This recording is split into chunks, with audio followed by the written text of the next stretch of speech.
Assalamu alaikum, ladies and gentlemen. I hope you're all doing good, you're home and you're safe. Today I'm going to speak on yet another interesting topic, a subject of education which is very close to the heart. Today's topic is how should we as educators respond to the current crisis? In the last 2 months, we've seen a staggering global lockdown on the homes of 1 billion children in 190 countries has occurred. According to UNESCO, 1.5 billion children and youth worldwide and nearly 63 million teachers are no longer in their classrooms. Schools, colleges, universities, and all educational institutions are closed for physical presence, affecting more than 90% of the world's student population. The education sector is defending its turf with inadequate institutional aids and ability. The digital divide.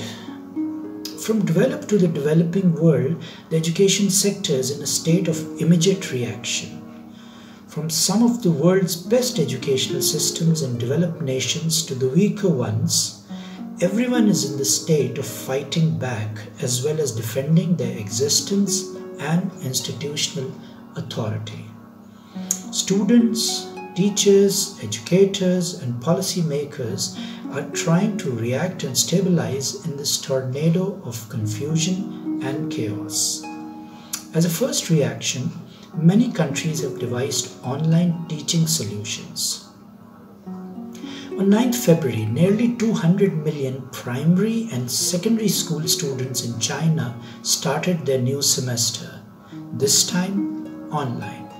In March, Afghanistan's president asked India to make a satellite available to Afghan residents to assist with online education.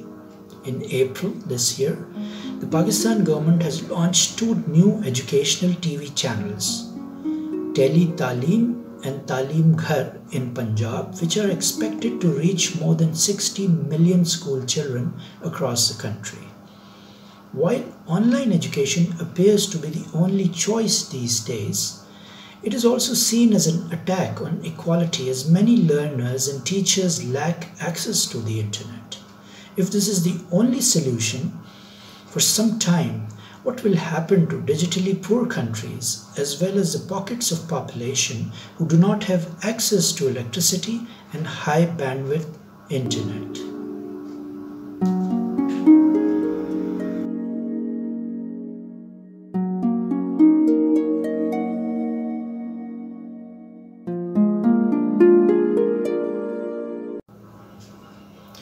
According to a UNESCO report, half of the total number of learners, some 826 million students, kept out of the classroom by the pandemic do not have access to a household computer, and about 43% have no internet at home. While most countries in the global north are continuing education at home through online learning, South Asia faces additional challenges due to limited connectivity, with only 33% of people in the region having access to the internet. Access to both radio and television is limited in some parts of the region. For example, only 35% of rural Nepal has access to television. In Pakistan, fewer than 20% of the population has smartphones, and barely 25% of the population had internet access in 2019.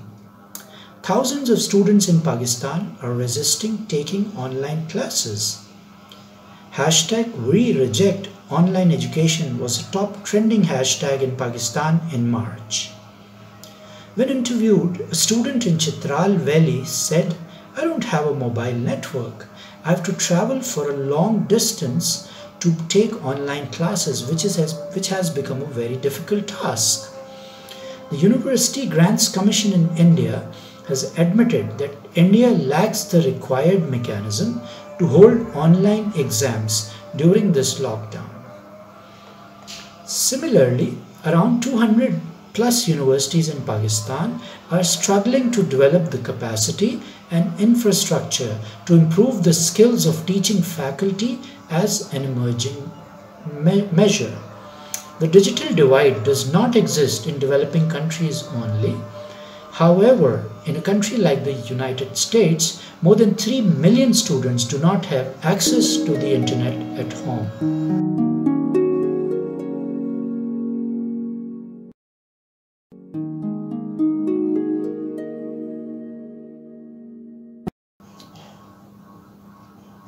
So it is time to move beyond reaction and towards resilience. The conventional ways of teaching and learning have suddenly been discarded as operating procedure of attendance, assessment, grading, admission and graduation have all become irrelevant or have been replaced by digital platforms.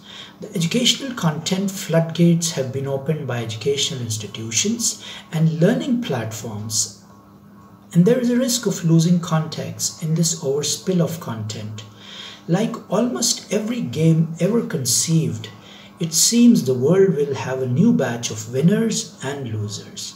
This time the rules of the game may be prone to natural selection and follow a new adaptable and flexible script. Agility is winning over size. Technology is replacing tradition. Flexibility is the only way of survival. Letting go of rules and setting up of new ways of imparting education. A director in Pakistan National University of Science and Technology said that his university is learning to be more flexible, open, innovative and agile than they could have imagined earlier. Admissions and graduations are being offered on flexible terms and fees are being reduced. Graduating medical students in the Harvard Medical School in the US have been given the opportunity to help in hospitals.